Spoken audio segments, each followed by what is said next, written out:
Good morning, good afternoon, and good evening, everybody, whatever part of the world you're currently listening to this podcast, as well as video blog. My name is Al Mina. I'm the concept author of Face Economics, the utilization of the social media platform in economic development worldwide. My background is in economic development in frontier and emerging markets of Central and Eastern Europe. I provide capacity building support as well as various management, um, capacity building initiative to help stimulate uh, various economies throughout Central and Eastern Europe, and also help develop trade between the U.S. and Central and Eastern European countries. So I do that in various levels. I would tend to work with executives from both the US and Eastern and Central European markets and learn about their overall capacity objective, their decision-making style, their overall background, both education and in the industry that they're working in.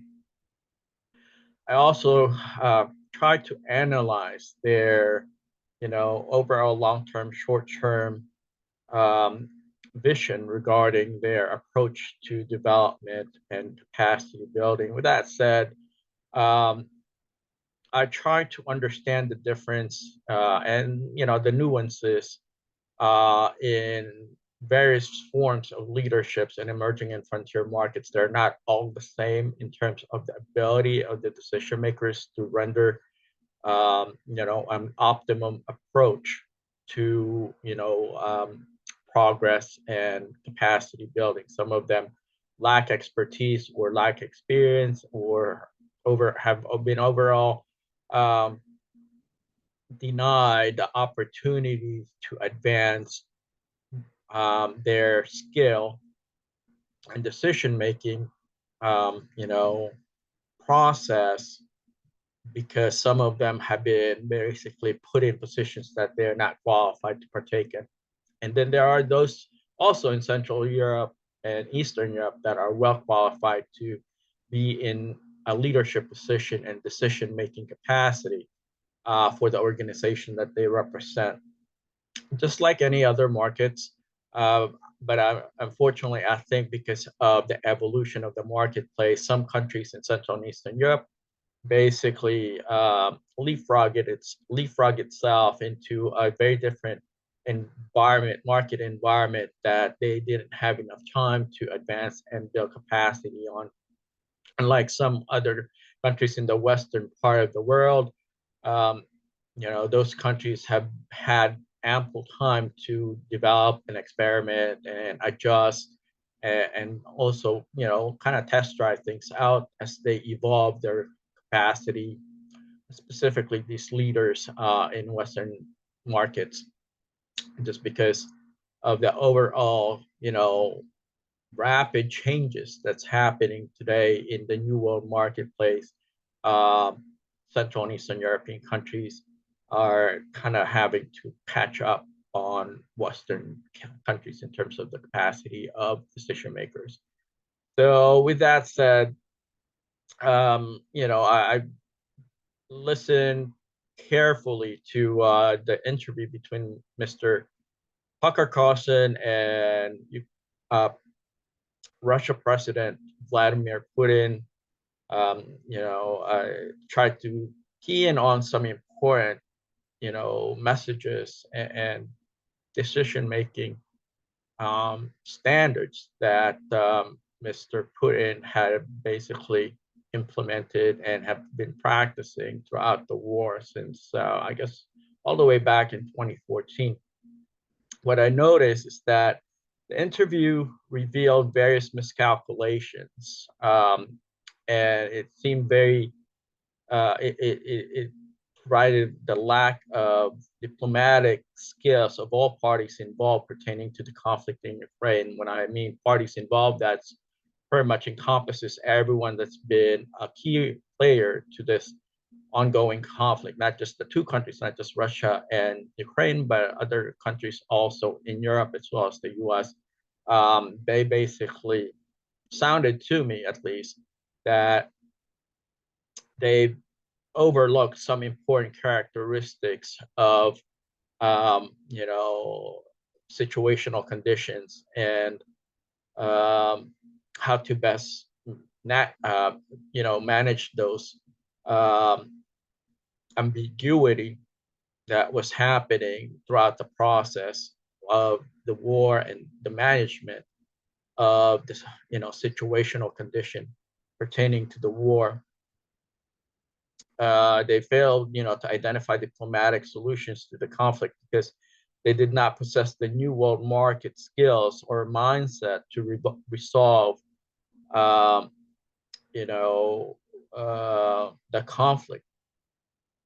You know, if you operate in the past and you reference the past, as well as, you know, you keep basically, you know, endorsing the same results as the past, it will definitely result to the same problems that the past have had, which was, you know, it led to, you know, a war conflict, and you know, it will just basically stay within that realm.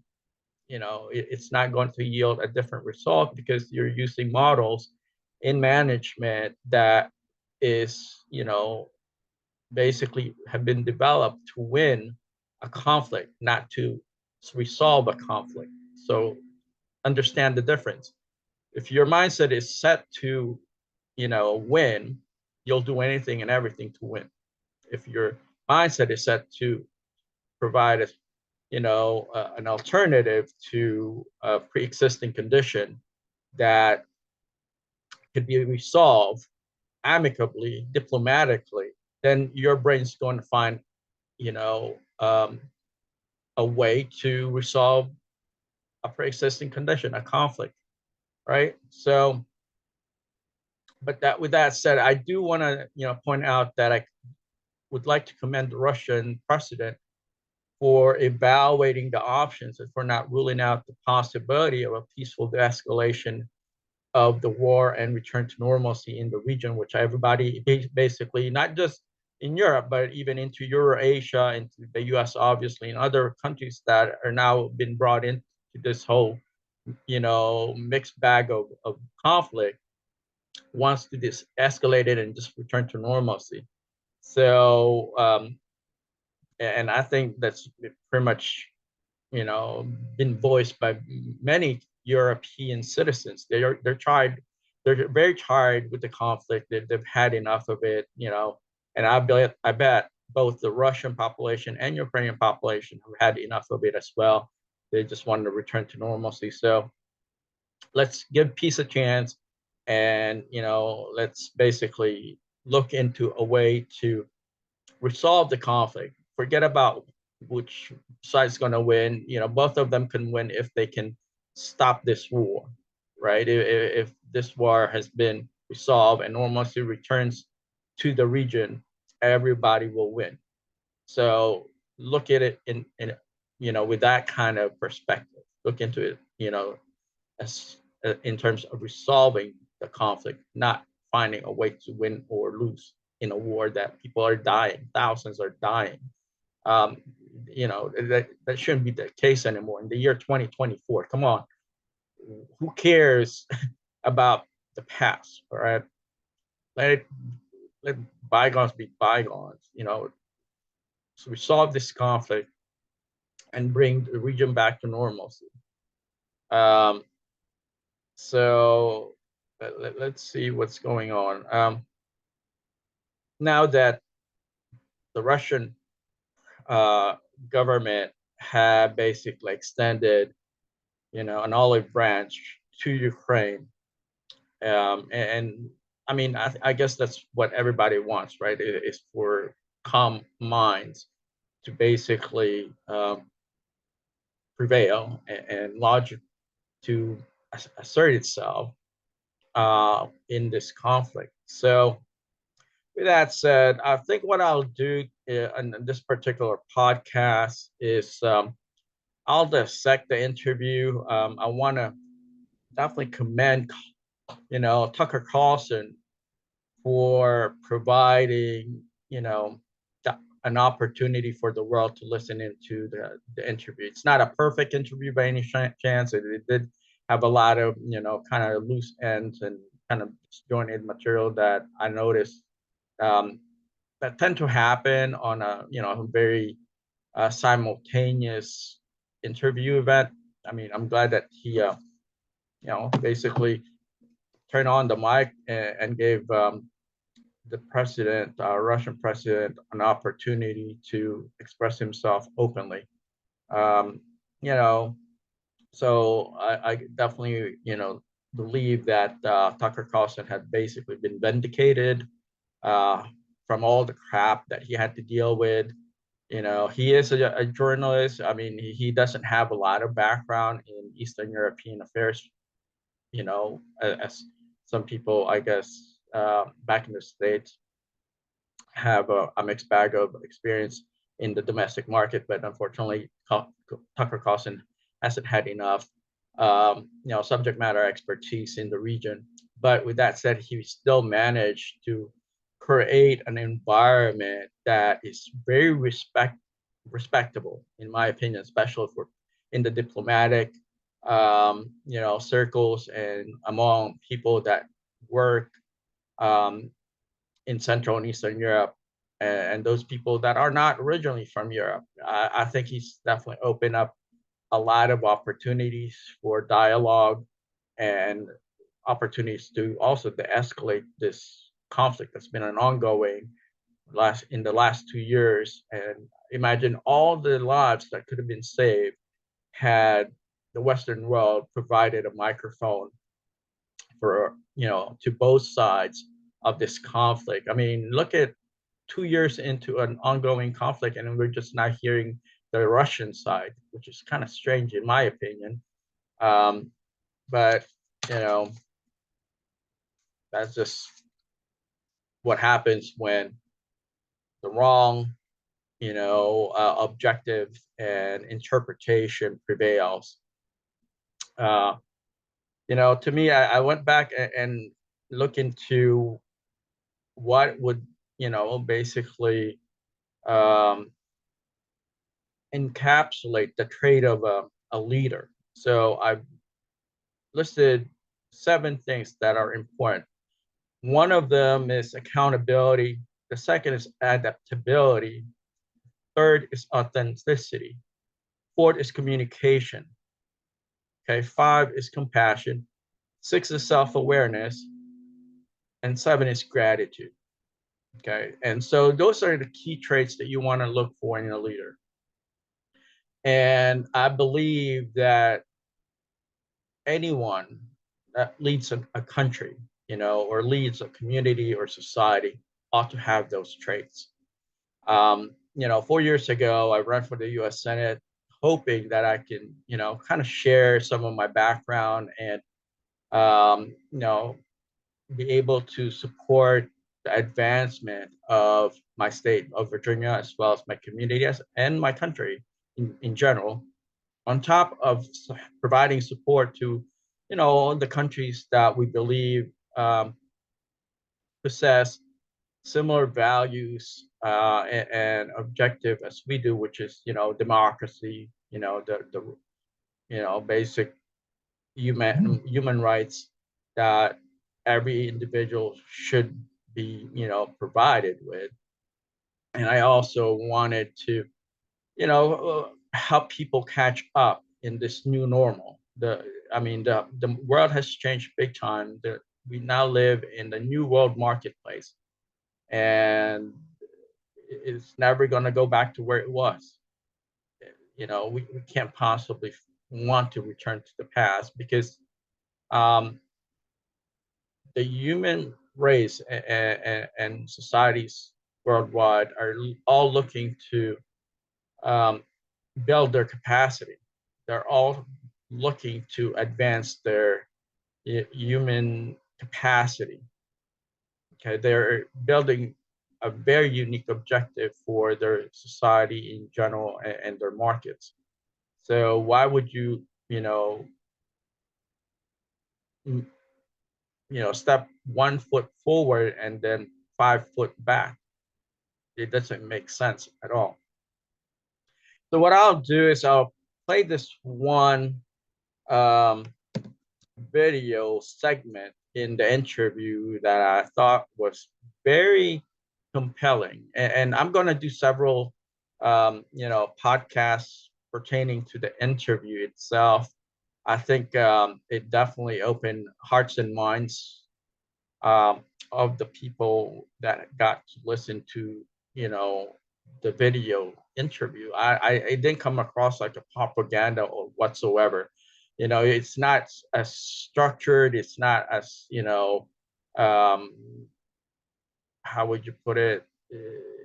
The words that was used are not the typical propaganda words that people, especially in the government situation, would want to project. Because if that were to be the case, then Putin definitely will not win the propaganda war, because he actually put himself on his, political, um, you know, his political points on the line in support of the Western world, which has never been done before. I've seen some of his videos in the past, and there are times that he's kind of sounded like a hardliner in the past, maybe 10, 20, 12 years ago.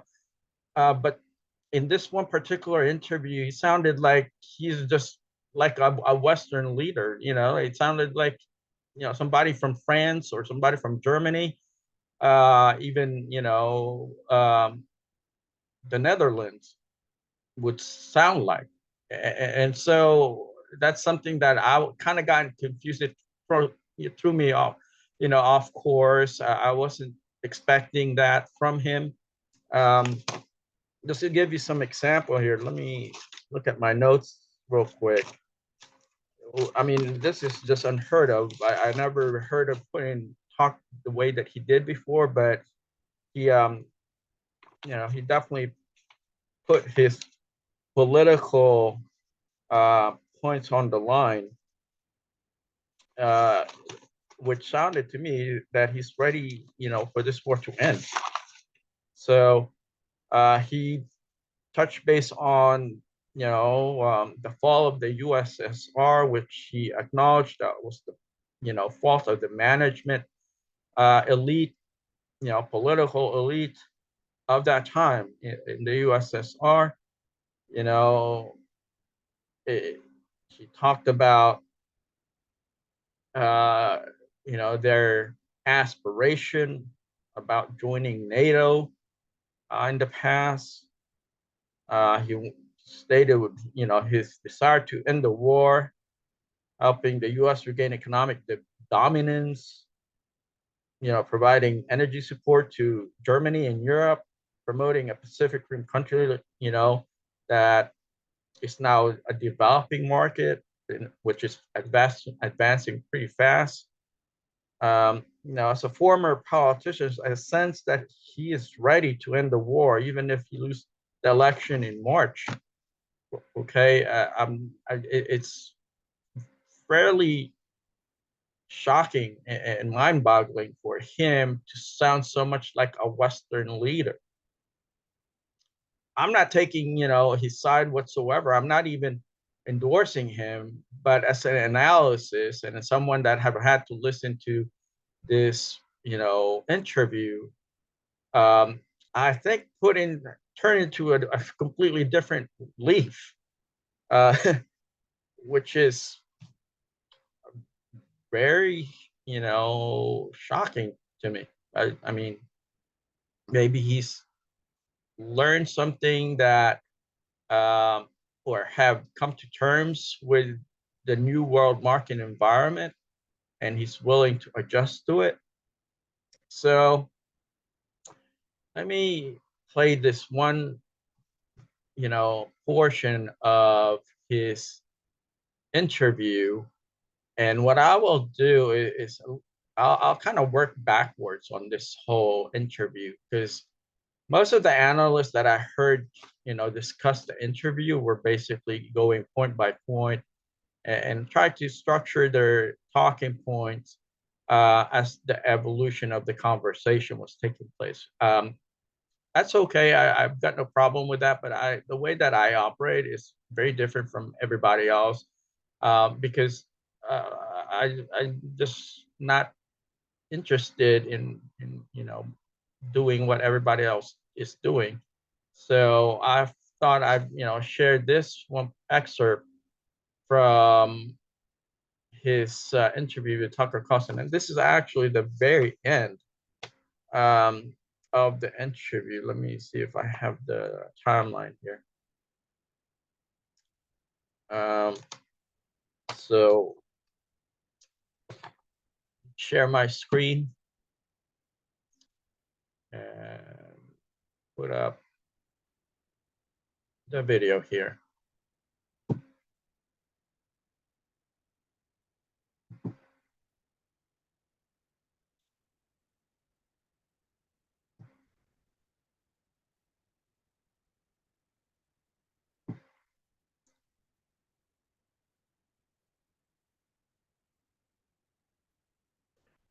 All right, so let's start off of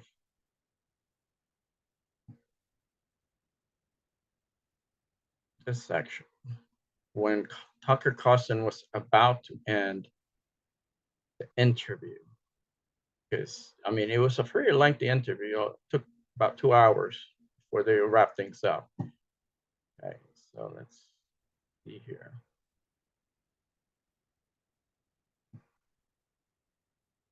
All right, have a listen. Oh.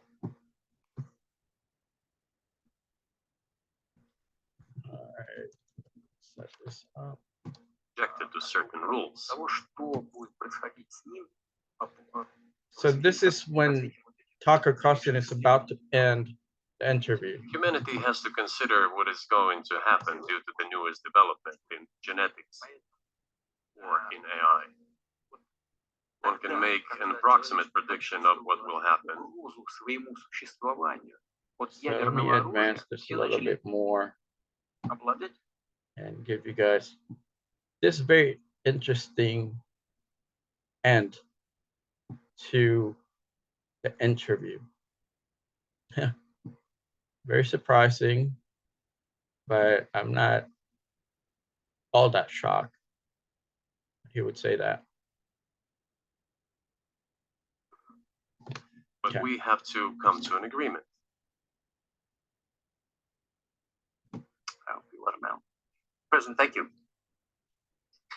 So, all right, this is when they were about to end the interview, okay, after everything that they've talked about, and Putin inserted this comment. Really interesting. I also want him to return to his homeland at last. I'm absolutely. Basically, they were talking about returning the journalist that was basically imprisoned in Russia. He said that he would be open to returning the journalist back to the U.S. Eventually, but that's besides the point. Let me have you guys listen to this one very interesting position that he conveyed to Tucker Carlson. Sincere, but let me say once again, the dialogue continues. The more public we render things of this nature, the more difficult it becomes to resolve them. Everything has to be done in calm manner. I wonder if that's true with the war, though. Also, I mean, I guess I want to ask one more question, which is. So this is the question that is very thought-provoking. Okay, the war started in 2014, and it's an ongoing war, and since then up until 2022, it escalated to the point that the Russian had to bring in military force into the outside territory of Donbass and Crimea. So have a listen to this very interesting point that he shared. And maybe you don't want to say so for strategic reasons, but are you worried that what's happening in Ukraine could lead to something much larger and much more horrible? And how motivated are you just to call the US government and say, let's come to terms?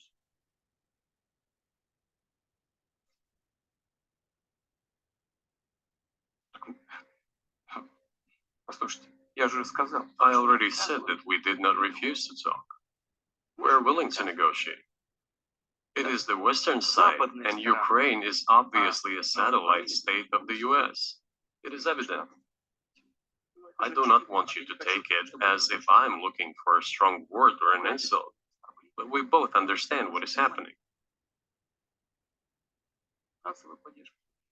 The financial support, 72 billion US dollars, was provided. Germany ranks second, then other European countries come. Dozens of billions of US dollars are going to Ukraine. There's a huge influx of weapons.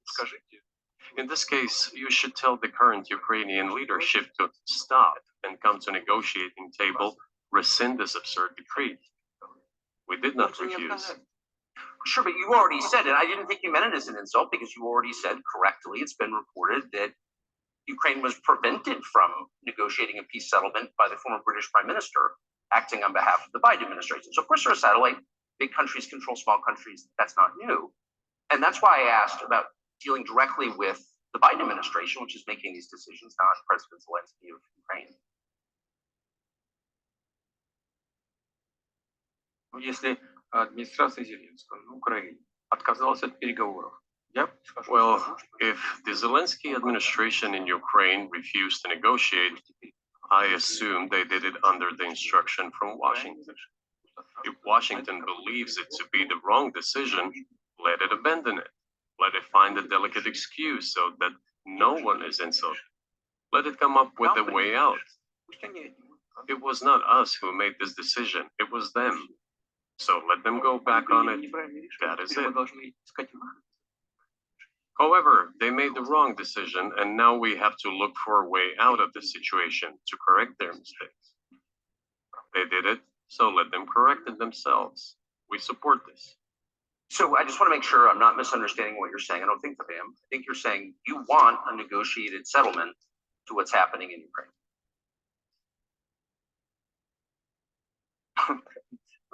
Right. And we made it.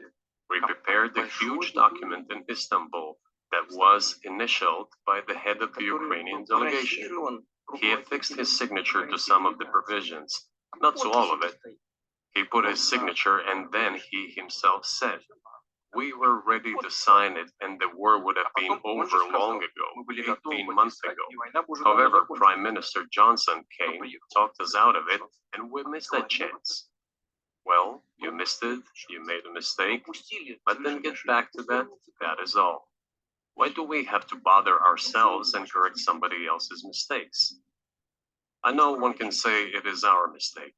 It was us who intensified the situation and decided to put an end to the war that started in 2014 in Donbass, as I have already said, by means of weapons. Let me get back to further in history. I already told you this. We were just discussing it. Let us go back to 1991, when we were promised that NATO would not expand, to 2008, when the doors to NATO opened to the declaration of state sovereignty of Ukraine, declaring Ukraine a neutral state. Let us go back to the fact that NATO and US military bases started to appear on the territory of Ukraine, creating threats to us. Let us go back to coup d'etat in Ukraine in 2014. It is pointless though, isn't it? We may go back and forth endlessly, but they stopped negotiations. Is it a mistake? Yes. Correct it. We are ready. What else is needed? Do you think it's too humiliating at this point for NATO to accept Russian control of what was 2 years ago Ukrainian territory? Я же сказал. I said let them think how to do it with dignity. There are options if there is a will. Up until now, there has been the uproar and screaming about inflicting a strategic defeat on Russia on the battlefield. Now they are apparently coming to realize that it is difficult to achieve, if possible at all. In my opinion, it is impossible by definition. It is never going to happen. It seems to me that now those who are in power in the West have come to realize this as well. If so, if the realization has set in, they have to think what to do next. We are ready for this dialogue. Would you be willing to say, congratulations, NATO, you won, and just keep the situation where it is now? Ну, знаете, это предмет переговоров. You know, it is a subject matter for the negotiations. No one is willing to conduct, or to put it more accurately, Точнее сказать, хотят. they're willing but do not know how to do it. I know they want it. It is not just I see it, but I know they do want it. But they're struggling to understand how to do it. They have driven the situation to the point where we are at. It is not us who have done that. It is our partners, opponents who have done that. Well, now let them think how to reverse the situation. We're not against it. It would be funny if it were not so sad. Было бы смешно, если бы не было так грустно. This endless mobilization in Ukraine, the hysteria, the domestic problems, sooner or later it will result in agreement. Истерика там, внутренние проблемы. You know, this probably sounds strange given the current situation, Все равно. but the relations between the two peoples will be rebuilt anyway.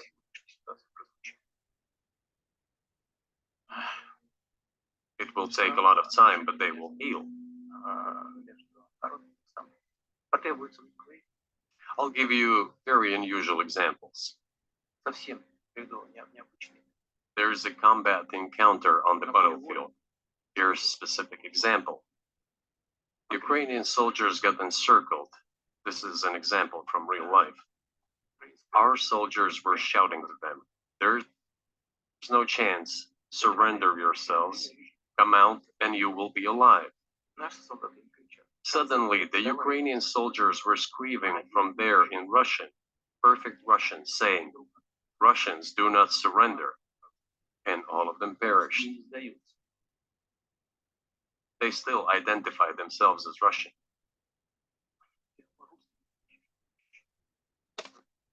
What is happening is, to a certain extent, an element of a civil war.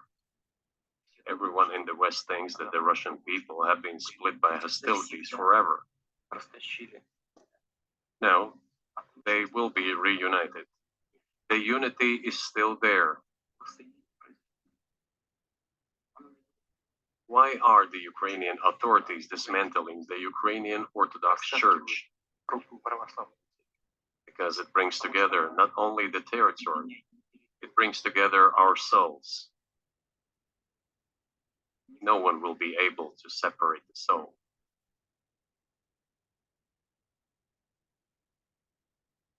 Shall we end here, or is there anything else? No, I think that's great. Спасибо.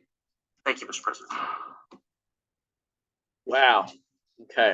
Free So speech is bigger than they're any one basically person or any one saying society that are defined by what after they will this not permit. war, Watching is the total inversion of okay, virtue. after the war ends, or if things return to normalcy, then they'll reunite with Ukraine will reunite with Russia, the population, due to their common Mr. President, background. it's been a long time since you sat down So with let me an American excuse me television for a network. second Almost 3 and turn years, this I off. think.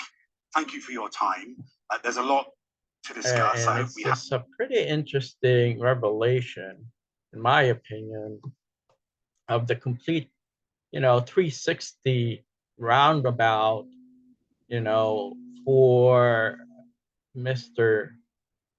Putin's narrative, right? I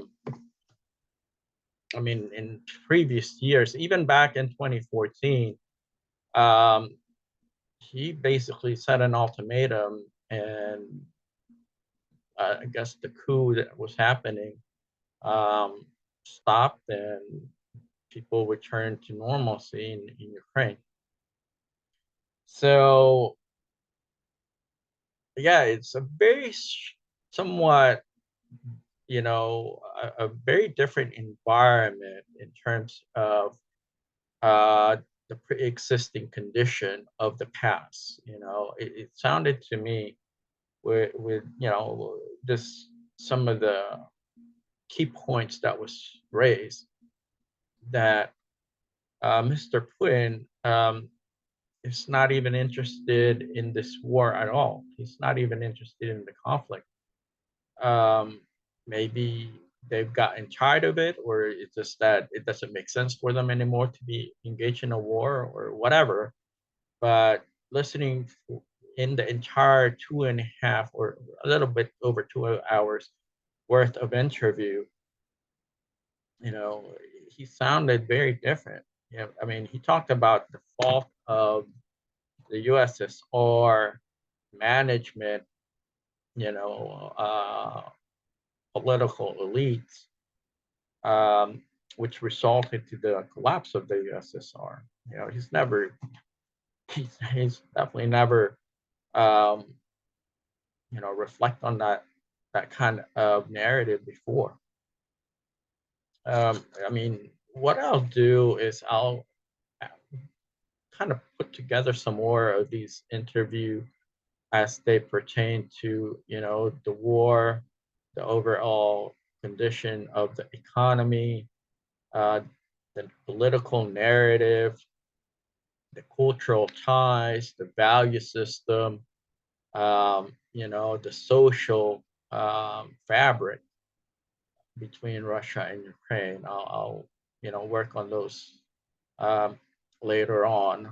But I just wanted to start off with this podcast pertaining to the interview with that short period of the interview in which um, Putin specifically said, they're willing to, stop the war and to escalate this problem once Ukraine opens up the table for, a diplomatic conversation with them. Um, and try to return to normalcy. I think everybody in the region wants to return to normalcy, especially here in Europe. So why is this being dragged down and delayed? That doesn't make any sense to me. I mean, imagine all the buildings that was destroyed, all the dead people that definitely did not have to die, so much displaced people that didn't have to leave their cities, their towns. It's just, there's really no need for war in the year 2024. Seriously. I mean, those people that are not interested in peace will just basically cultivate conflict. I mean, he in the interview, when I was making notes and trying to connect the dots, he even said, all right, well, basically, I'm not even worried about being reelected as long as this war ends. So I guess he's tired of it. I guess he definitely don't see the benefit of this war to anyone. I mean, he even, basically, expressed his concern regarding, the U.S. economy and how the war is basically dividing a lot of people in Europe. People can't get access to energy in Europe. I mean, he never promoted his own country, saying that this is what, we believe would be in the best interest of our country. it didn't sound to me that he's even interested in winning, re-election, but yet he sounded like he's looking out for Ukraine and the Western world.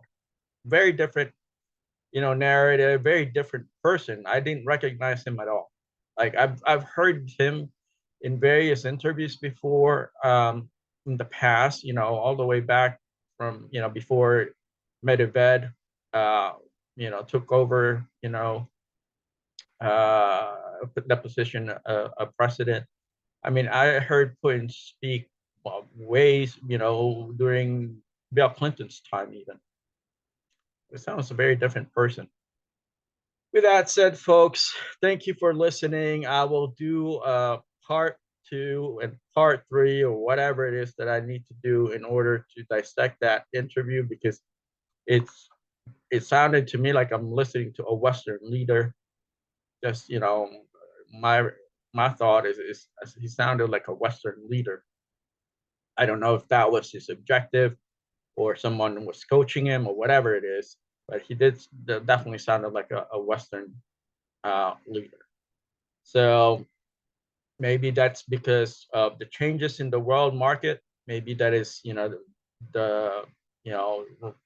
the byproduct of the new world market environment, where people from, countries that don't typically sound like a Western leader or a Western,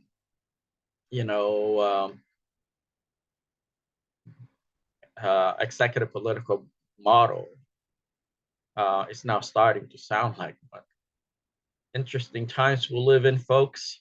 So with that said, I hope that this war ends, and diplomacy prevails, peace, will basically champion, this year, and any form of conflict, any form of war, basically, it is curved, and it's no longer cultivated and supported. There is no need for war ever in today's reality, in today's world, in today's marketplace. I mean, I can see people fighting over the economic dominance, but not about land grabbing, not about territorial stuff.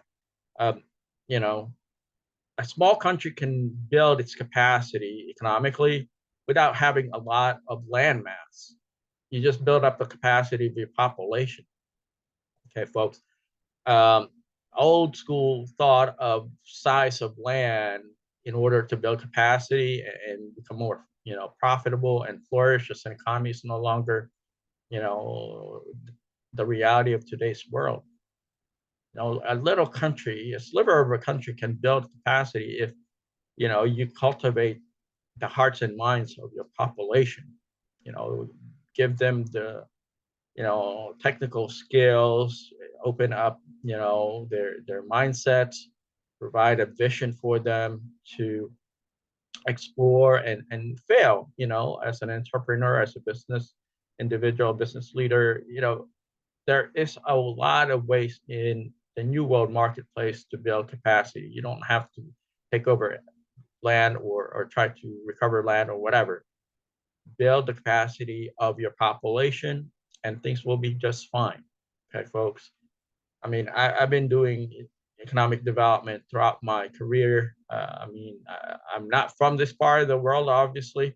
So I'm operating as a consultant, looking in, and I see a lot of potential in this, part of the world, Central and Eastern Europe. Tons of potential. There's no need for war.